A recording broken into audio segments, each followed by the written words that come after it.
Madam Prime Minister, I must thank you for having been able to find time to devote to us, to give us this interview. I will try to ask you a lot of questions and compress them, mostly about you in the beginning, and thereafter about some international issues, and we shall come back, if you do not mind, to the emergency and the 20-point program. Madam, you had your first schooling in a League of Nations school, was it not, in Switzerland? That's right, École Internationale à Genève. Which explains why you speak French and are also acquainted with German. But I think there's a lady called Mrs. Frieda. Did she not teach you, or did she teach the children? No, she's a German. She's a German lady here. Am I making a mistake? Yeah, I think you are talking about Elizabeth Gorba. Yes, that's She's right. She's German, married to an Indian. Yeah. Yes. She taught my children for a very brief while. Oh, I thought it had. Then you were in Tagore's Shantiniketan. Did you actually study under Tagore himself? No, he wasn't teaching. He was just a sort of father figure. But we saw a great deal of him. Hovering around. Well, he was beginning to be old, so he wasn't hovering around, but he was sitting. But he used to take a great interest, especially in the problems of the girl students. So we used to go to him, and then he used to come and watch dancing classes. So.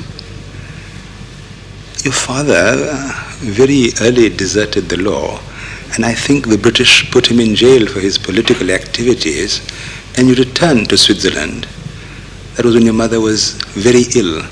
That's right. I went both times when I went to Europe. It was because of my mother's illness. I mean, the earlier visits. Madam, I wanted to ask you to elaborate on this a bit, to see what were your reactions when you see your parents dragged to jail for causes which you believe to be world causes, because in a way the dissolution of the British Empire was the awakening of the people's conscience. So I just want to know what effect this had on you. The atmosphere at that time was something quite different, because we were all in the thick of the struggle for independence. And to go to prison was almost a badge of honor. So I can't say that one liked it, but on the other hand, one resented it when people were not arrested. I mean, I resented it personally till I was old enough to be arrested. I'm told there were some rather distressing incidents. Your mother was beaten up, and you were also beaten up by the police. My mother wasn't. My grandmother was involved in what we call a lathi charge. That makes it still more awful, and is yes, it not? Because she was quite old and very, very frail. I was beaten up as a child also, because for flag hoisting and things like that. Did not the House of Commons intervene then, madam? I'm told they usually... I doubt it very much. But...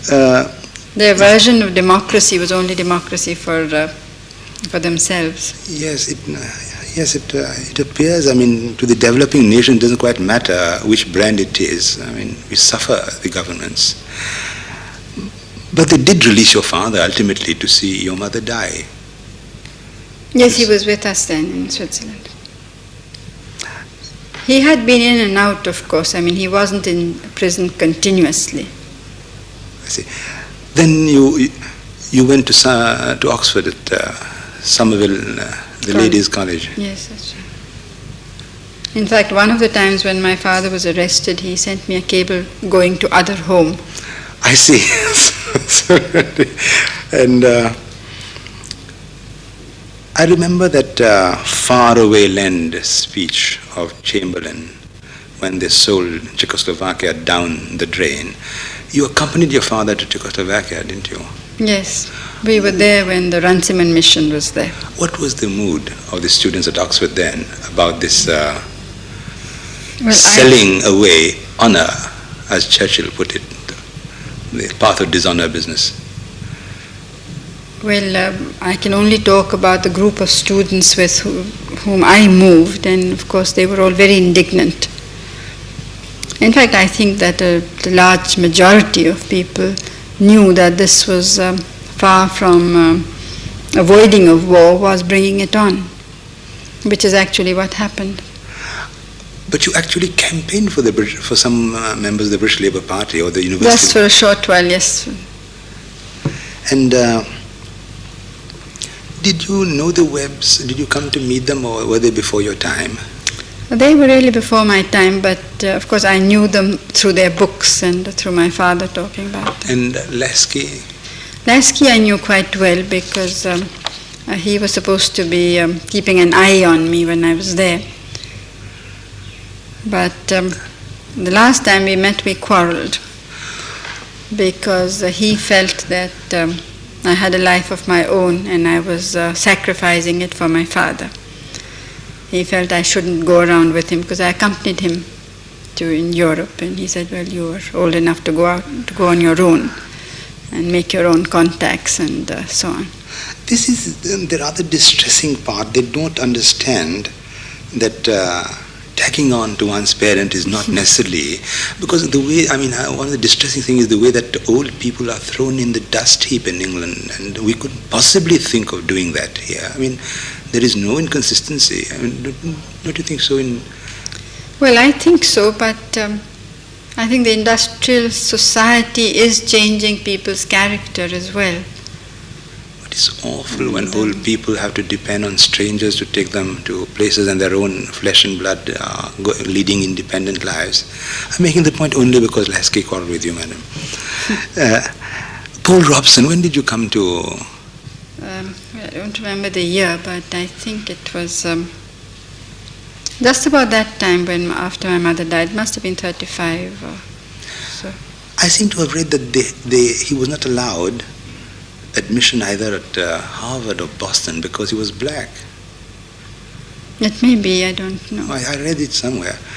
But I know that he never spoke of it, but his wife did, of this constant being humiliated, and, being asked to a dinner because he was famous and he had such a wonderful voice, and yet being made to feel that he wasn't, he was a black. Well, I felt that myself when I couldn't get a flat in London. That was in 1950s. I thought I should tell them every time, look, I am an Indian, so you might as well tell me whether the flat is taken or not. And Ernest Troller, you met them at the time that you met him at the time that you were studying? Yes. Did you meet La Passionaria of... Yes, I did. Yeah, this was in Paris. There was a conference on Spain, but it was an official type. There was, I can't remember who, some lord who was presiding over it. And they didn't think that Passionara should come and speak to us. And we felt I wasn't a delegate at all, I was just a visitor. I think my father was there. But we, the younger people, felt very strongly that, well, here was a person straight from Spain, and she had become almost a symbol of Spanish resistance. So when they didn't allow her in the main conference, we said we'll have a separate, and we had a most magnificent meeting in a huge shed. Can I take this back again? This failure of youth's idealism in the International Brigade in Spain, this was really heartbreaking at that time. That was when they decided not to fight for empire, was it not, at Oxford? They passed resolutions that resolved that this house will not fight for king and empire or something like that. Yes, some such resolution was passed, but I don't quite remember the dates. But well, the International Brigade didn't fail largely because they were disorganized and they were a voluntary sort of body, whereas there was the others were very well organized. But I seem to remember a picture of your father, Krishna Menon, actually on almost the front line in... Yes, they had... I couldn't go because I had to do an exam just at that time. It's awful having to do examinations. But then you went to jail, during after my return in 1942. why did they not put you together with your father? Why did they separate you?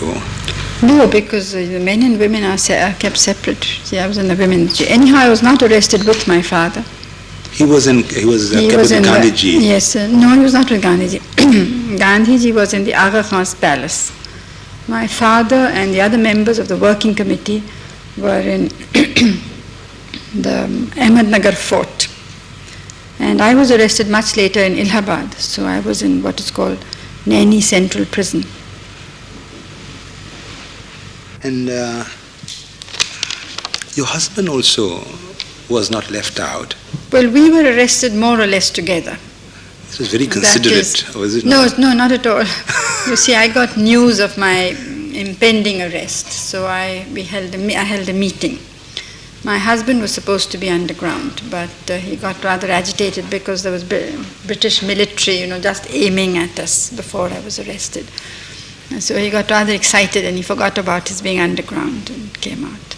And that's that's how you went to the other home. Yes. I wanted to ask you, undoubtedly, being directly under Mahatma Ji's influence, you were very much affected in your approach. I suppose there is essentially a non-violent approach to things you do. I very strongly believe in a non-violent approach, except when one has to meet violence like aggression on the country. And not to show cowardice. I think Mahatma Ji said, I think that's an important part of a person anyhow. It's better to be violent than to be a coward. Now, you see, we have been brought up, our science and things like that, on the letters which your father wrote to you. Have these letters been preserved? Where are the originals? They're in a museum. I see. In the Allahabad Museum. To go back to your point about violence, I think a lot of violence is due to cowardice. Because a crowd is essentially a coward because when it attacks. A crowd or even a small group, when they feel that they cannot meet a situation any other way, and they don't have the courage to fight it out intellectually, or argue it out, and they take to these methods. Now, may I ask a very personal question? Why did you refuse to be the Minister for Foreign Affairs and chose information instead? Or rather accepted information instead when you first became a minister? Well, I really chose it. I suggested it. I thought it would be, it's a fascinating subject. And also I didn't want to take an important ministry, what was then considered, although personally I consider information very important. Oh, madam, but in the public eye it isn't considered. I do feel let down because I forced my Prime Minister to take on the Ministry of Information himself. And Madam, we'll come to this part after the death of Mr. Shastri, and there's a spate of United Front governments which disunited and united and things like that. And then came that election of Chief Justice Subbarao pitted against Zakir Hussain. I think he resigned after giving that property rights judgment in Golaknath in order to, after that he fought an election and lost. You supported Zakir Hussain then? Yes, he was our candidate. And we had set him up after very wide-ranging consultations. Unfortunately, he died only a year or so in office, and then. Yes. But the Congress, was it not a disparate body? How could it group people with such different ideology? Because ultimately, I think this thing came out in the Giri election. It was a division along ideological lines. It's, yes, on the whole, but I think that personal factors had also crept in. The Congress has been not so much a political party as a mass movement during the independence movement, and it largely remained the same sort of thing. And even today we have people of very different backgrounds and even of views, although it's a little more cohesive than it used to be. A kind of reflection of the country itself. Of the country itself. Yes. Now, but in Mr. Giri's election, some other things had come up too. I think that there was a group in the old Congress which didn't want me there. And I felt that if the party didn't want me, then I would certainly go, and I should go. But that this should not be maneuvered by a small group of people. Certainly, I think that's... And I felt it was the Prime Minister's ship which was under attack. I mean, they considered that the chair of the Prime Minister was not important. The party was more important. You believe, therefore, in this institution of the Prime Ministership.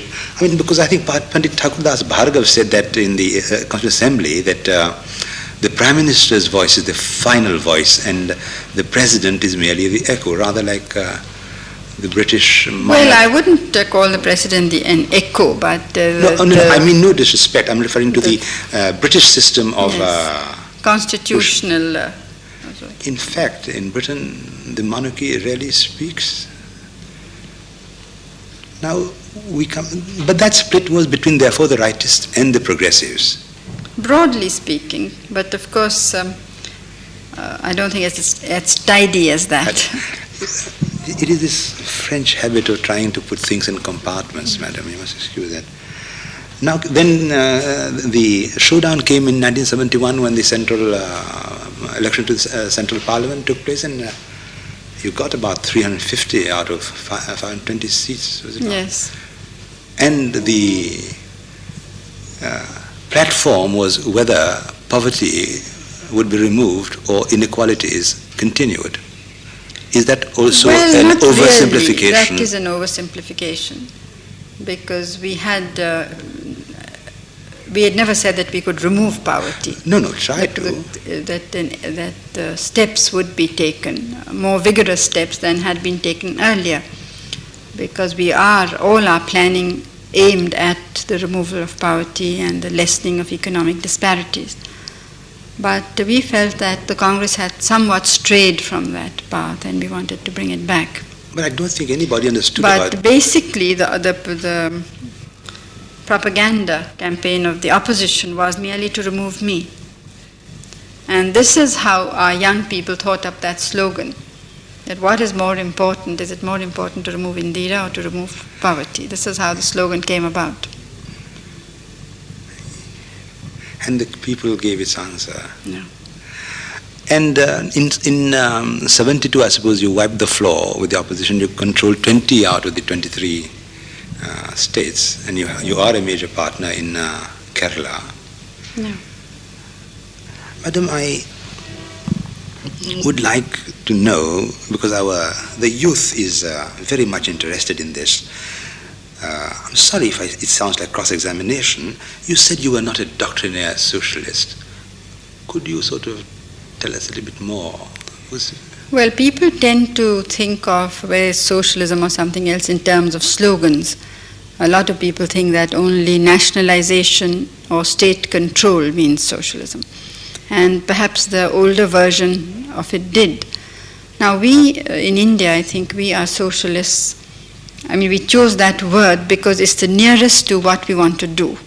But it doesn't mean that we want to imitate what has happened in, whatever country. All the other countries where revolutions have taken place. But we have to take a path which lessens the inequalities amongst our people. It's not just an ideal, it's a very practical necessity for the future of the country.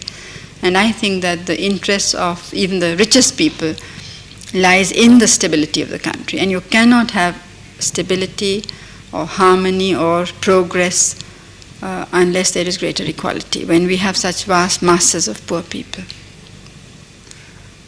May I sort of just change the topic? You see, the charge is made that you are pro-Russian. If it is so, is it pro-Russian government or pro-Russian institutions? And may I ask the same question about China? Well, I can answer quite categorically that we are not in a way, we are pro every country because we want friendship with every country, regardless of their system. I mean, with the peoples you have no quarrel. No, but even otherwise, as a government, our constant effort is to make friends with as many countries as we possibly can. But we are only pro-India, and our policies are based on what we consider to be in the national interest. Now, the Soviet Union has consistently supported freedom movements, and later on the cause of the non-aligned or the Afro-Asian groups in various international forums. So in that way, you have certain... No, I mean they support us rather than we support them. This is what I'm trying to say, that when an issue comes up in United Nations or any other place, they usually support the non-aligned and the Afro-Asian group. Yes, so it's not that we are voting for them, but they're voting for us.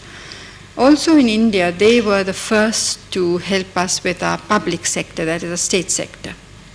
Now, of course, other countries are helping, and even the USA is. But initially, the USA hesitated. And in fact, our talks were with them, but when they refused, then the Soviets helped us out with the steel plant. I don't know if I got my facts right. I think it was the Soviets who helped to locate the oil first when the others said there was none, was it not? Soviets, and then we had a lot of help from Romania also. Romania, of course, the Romanian experts. The East European countries. But the others had said there was... that has nothing to do with the governments though, because that was the oil company. Yes, I mean, oil companies and governments are very much the same for certain countries. Well, sometimes the companies seem to be almost... a government. Not a government, but they wield a lot of influence. Yes. Now, I wanted to ask you something which again troubles our youth, you see. They put these questions.